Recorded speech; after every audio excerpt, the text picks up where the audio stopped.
reka ndabashimire kuba mwahisemwo kandi kubandanya mukurikirana ibiganiro vya televiziyo yanyu. Ndabaha n'ikaze mu kiganiro Himbaza. Nkuko mubizi tuba dufise umwanya mwiza aho twakira minister umukozi w'Imana kugira ngo tumarane umwanya tuganire nawe kujanye n'ubuzima bwo guhimbaza also twumve n'ibikowa bitandukanye ariko arakora. Rero kuno munsi nagize ibako ryo kwakira umwe mu bahungu bakora neza mu gisagara ca Bujumbura, ni Livingstone worshiper muri SMS mw'ishengero GFB. Ngira ngo ayo makuru niyo nzi gushika muri no mwanya. Reka ndamuhe ikaze aturamutse. Nibaza ko ntanabesha. Yeah, merci beaucoup. Bize neza cyane twakira. Nuko nyine kwe ni iribuze Imana Livingstone. Abandi umwana wa GFP. Abandi umuvukanye umwe mu ba SMS. Ego nuko nyine kwe nabesha. Ukabuse na ministry ya worship. Yeah. Ikuze igeze kure cyane. Amen. Amen. Amen. Amen. Yeah. Amakuru y'imisi. Imisi myinshi kandi yari myiza cyane. Twerukana kera cyane. Twari tukumbuye c'est nanje cyane niteka kandi kwagaruka. Yeah. Tukwakiriye hano ufise indirimbo nshasha, turaza kuronka akanya ko kuyivuga ko n'ibindi bikorwa bitandukanye wakoze kuva cage twakira gushika ubu antuka uri ku indi dimension. Yeah. Ariko twizera cyane yuko umugwi SMS muri aho meze neza. Yeah, turaho cyane. Turaho kubw'imbabazi z'Imana turiko turakora turashima Imana. Mufise n'indirimbo nshasha kandi yitwa Godipa ya. Yeah, ni indirimbo nziza cyane. Merci beaucoup. Yeah. So ngira ngo ahantu nobanza kugutangurira ni bon, antuka abantu batari bake barakumenyereye iyo urongoye worship uruzi rutemba. Amen. Byogenda gute kugira ngo ubuzima nk'ubwo bube ubuzima bw'uwari we wese kandi igihe cyose? Bube ubuzima bw'uwari we wese igihe cyose. Cyambere nibaza yuko bushobora kuba bw'abantu bamwe abantu bw'abantu bose, kubera yuko igituma benshi bamenya ko ubuzima bwo guhimbaza bwatemvye ahondi ni kubera yuko nagira iryo bako ryo kwitwa worship leader. Abitwa abana b'Imana twese turabahimbaza, ariko si twese turaba worship leaders. Nyamusanga ari umuntu yagira iteka ryo guhagarara imbere akarongora abandi. Je nibaza ko ari byo vyegukiye ko ari bo batembesha uruzi, abandi nabone baba ariko baroga mu kibanza barimo. So ibindi navyo vyo kugira uruzi rutembeshe n'ubuzima bana mu Imana yawe. Kuko haje imbere ihanga ry'Imana ntitubatwarirayo ibyo twaborotse, ntitubatwarirayo repetition cyangwa repertoire, tukubatwarirayo intimité dufitanye n'Imana. Yego, umuca mu make. Iyo intimité nyene niyo ushaka ko tubwira abantu ingene umuntu ashobora kuyikuza, ingene umuntu ashobora kuyidevelopa mu buzima bwiwe, kuko nibyo hari ubuzima turi kumwe n'ikoraniro, mais aussi hari ubuzima umwe wese aja kubaho inyuma y'ikoraniro ari wenyene ari mu nzi we.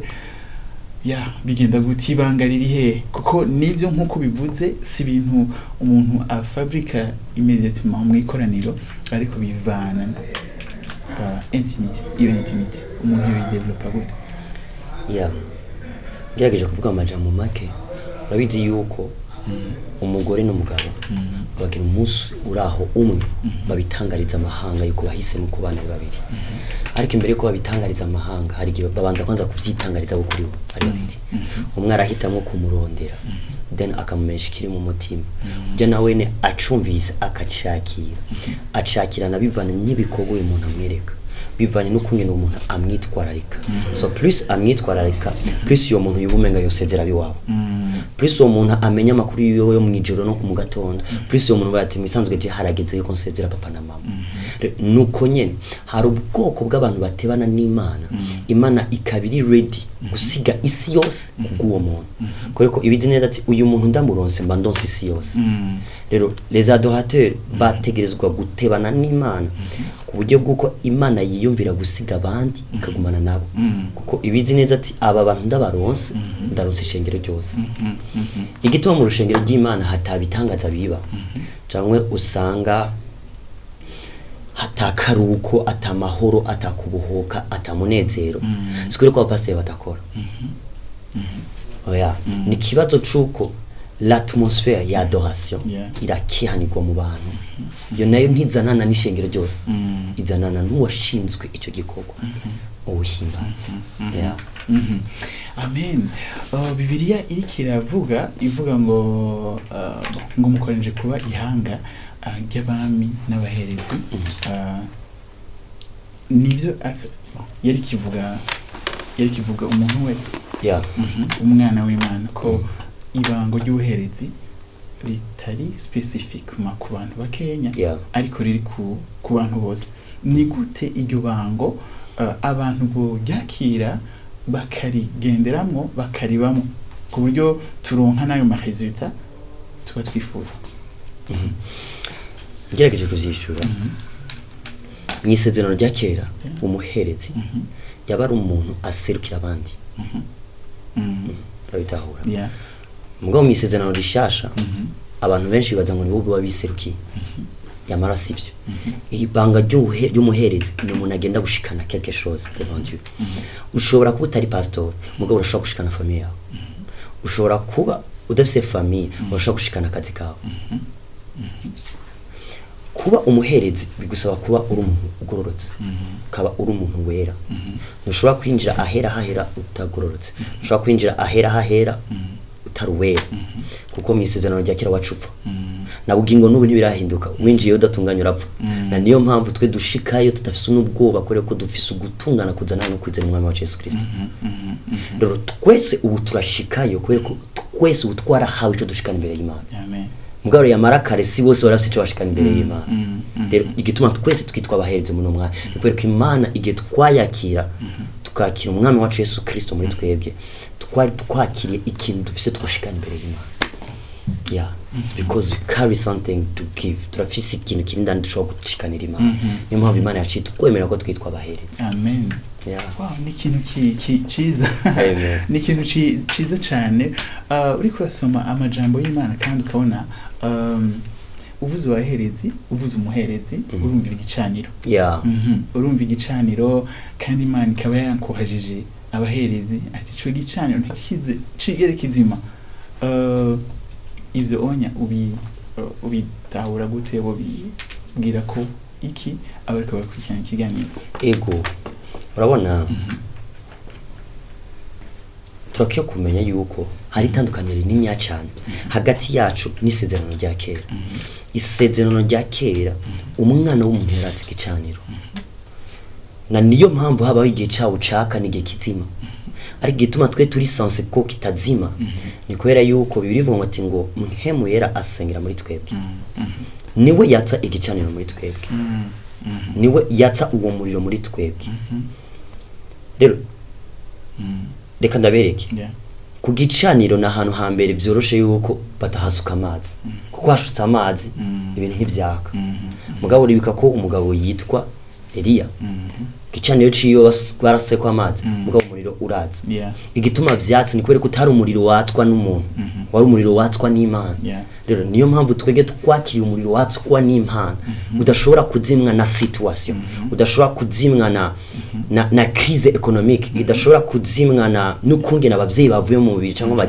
umugore wacu yavuye mu muriro ico gituma uwo mucanwa wama waka muri twebwe cyangwa utemere kugumuzima niko ko turi conscient ko atari twe tuwatsa ni mwe mu yera watsa muri twebwe ndagutahuye mfe tuvuga uti ibanga kugira ngo umucanwa gume waka kureke kuba canwe mpemu yera tahura ko ari mpemu yera awatsa anawukomeza mu buzima bwawe.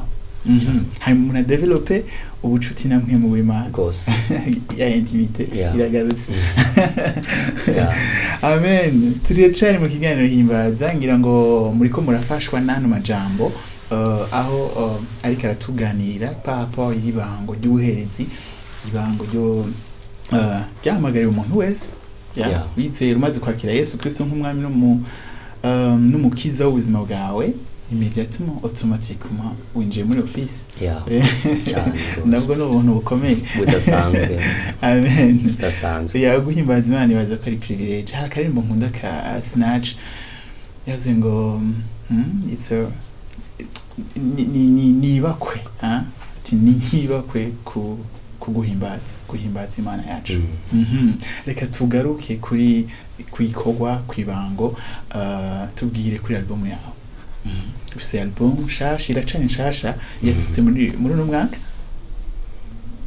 Haya ni muri uno mwaka. Yasohotse muri 2021 mu mpera. Twaratakaje noso ya umwaka utangana. Yabaye mu mwaka uhetse yarasohotse, nabuge ngo n'ubu yacasohoka. Amen. Yacari kora gufasha imitima benshi. Tinabugingo no biracari kirasohoka. No biracari kirasohoka kabisa. Mwabe muyirondera.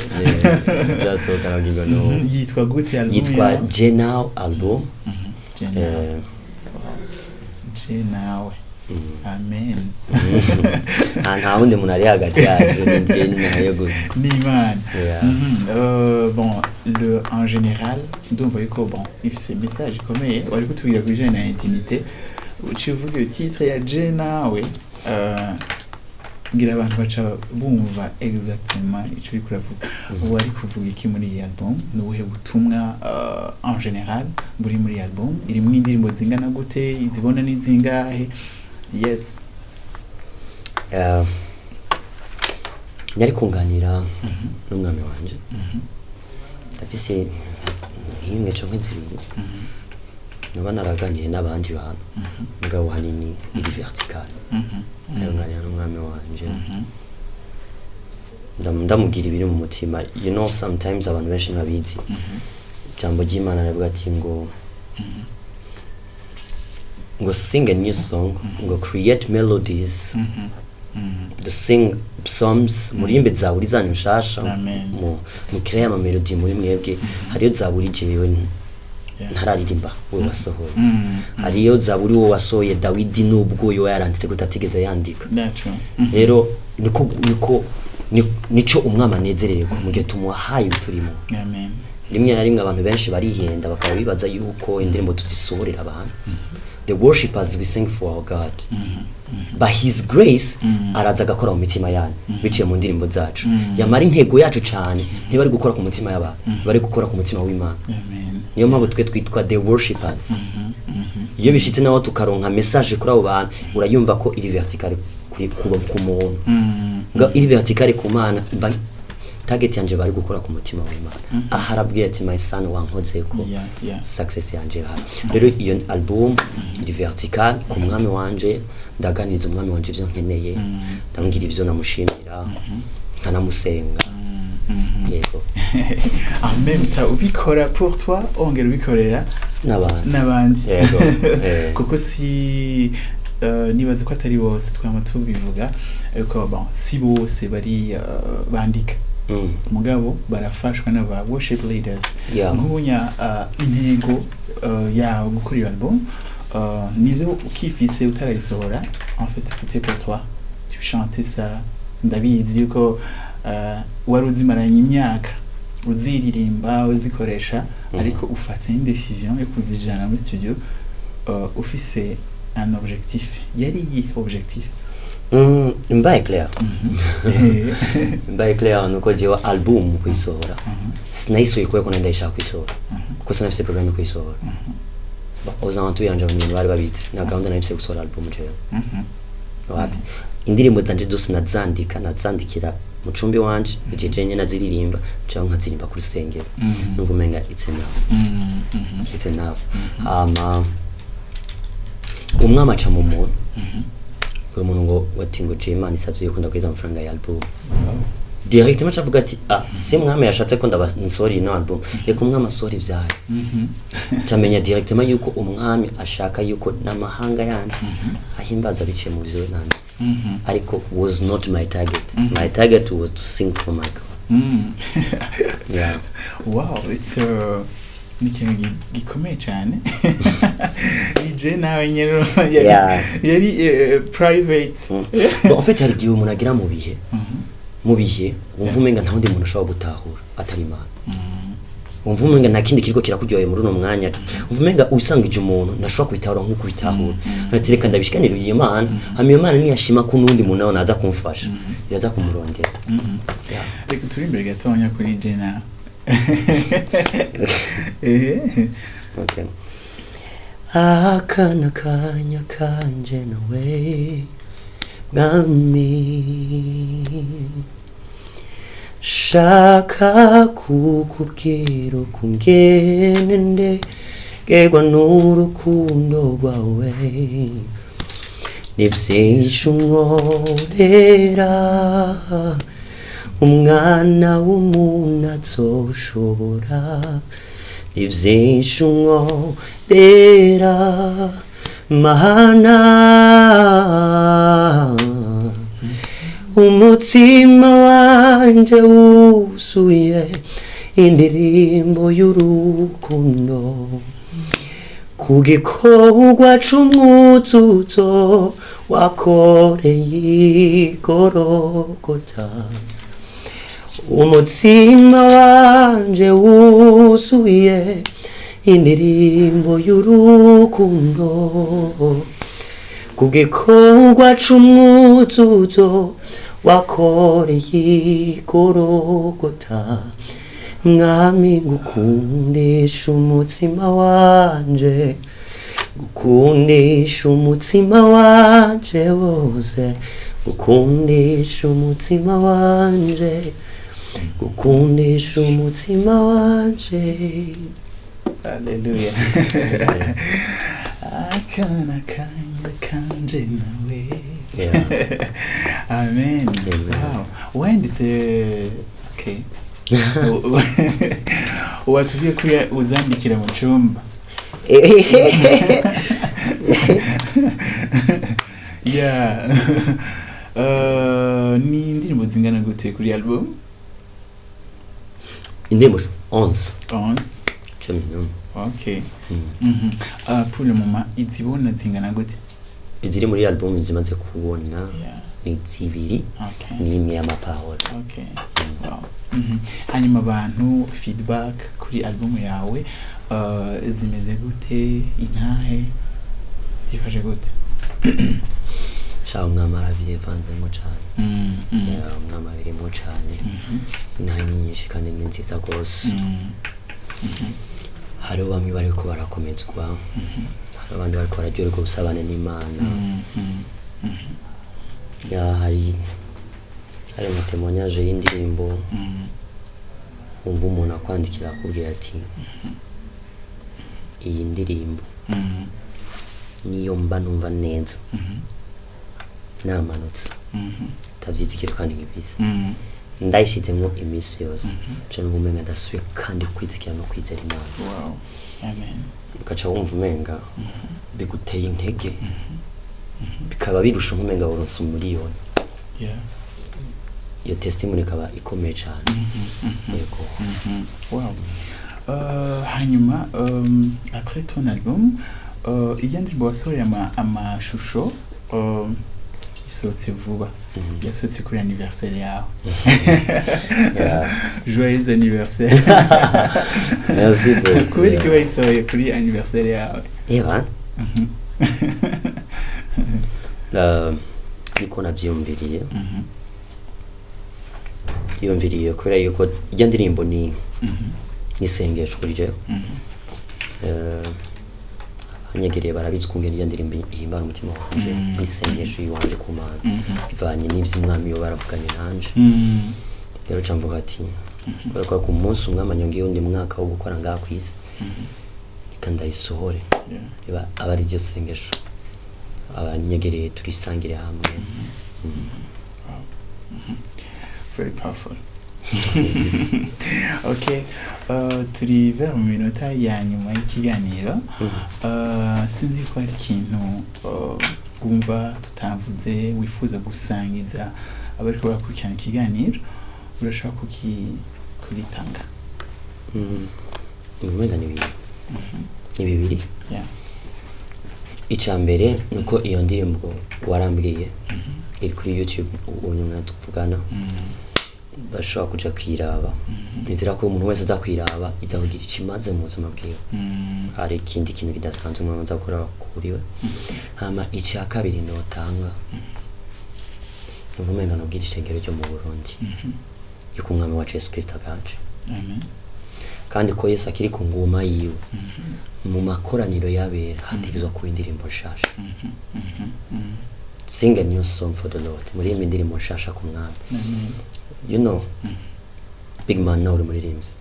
Amen. Amen. Umuririmbyi. Amen. Ikintu nguvuze cyo kuri indirimbo nshasha, kuri indirimbo nshasha ku mwami. Bibiliya ugerageje gusoma amazabu yose ya Dawidi menshi, Dawidi yamavuga ati ngo kuri imbere ora indirimbo nshasha. Kuri indirimbo oranje.